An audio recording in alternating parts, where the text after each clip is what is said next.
on s'intéresse dans ce chapitre à la primitive d'une fonction petit f, c'est-à-dire que si j'ai une fonction petit f de x,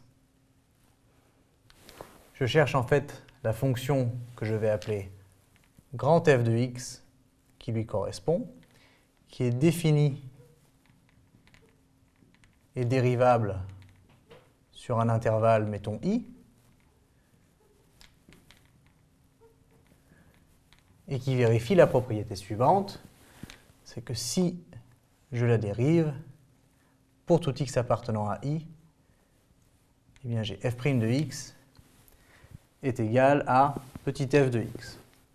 Alors attention, mon point de départ, c'est cette fonction-ci.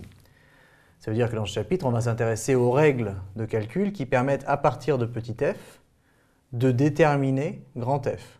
Sachant que grand f, c'est la fonction qui, lorsqu'on la dérive, redonne petit f de x. À titre d'exemple, qu'on peut faire dans deux sens, mettons que je prenne grand f de x, une fonction, pourquoi pas, est égal à 5x³ sur 3. Grand f est bien défini et dérivable sur grand R, puisque c'est une fonction polynomiale, donc aucun problème, et je peux dire que même quel que soit x appartenant à grand R, f' de x est égal à 5x2. Et 5x2, c'est petit f de x, c'est la dérivée évidemment de grand f, mais le plus important, c'est que grand f de x est en fait la primitive de petit f. Alors dans cet exemple, j'ai triché. Je viens de vous dire je pars de petit f et j'ai fait le contraire. Je suis parti de grand f pour trouver petit f. Je vous l'accorde, c'était simplement pour vous montrer le lien. Maintenant, je peux faire dans l'autre sens. Je peux partir de petit f de x est égal à x2 plus 4. Et je peux me demander, eh bien, quelle est la fonction, maintenant, grand f de x, qui correspond, qui, si je la dérive, va me donner x2 plus 4.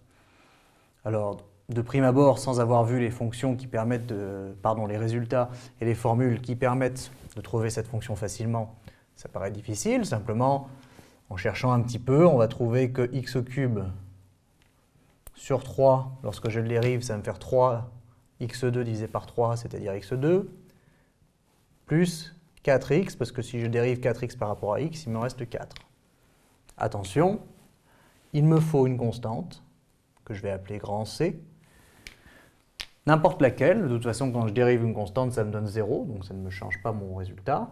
Simplement, il faut que j'incorpore ici une constante, ce qui veut dire qu'a priori, grand f de x, il peut y en avoir plus d'une. Je peux prendre c égale 1, ou c égale 4, ou c égale 10 000, ce que je veux. Ça fera trois fonctions différentes, mais qui dérivées donnent toutes la même fonction petit f. Donc on reparlera de cette constante et de comment la déterminer si elle nous intéresse spécifiquement.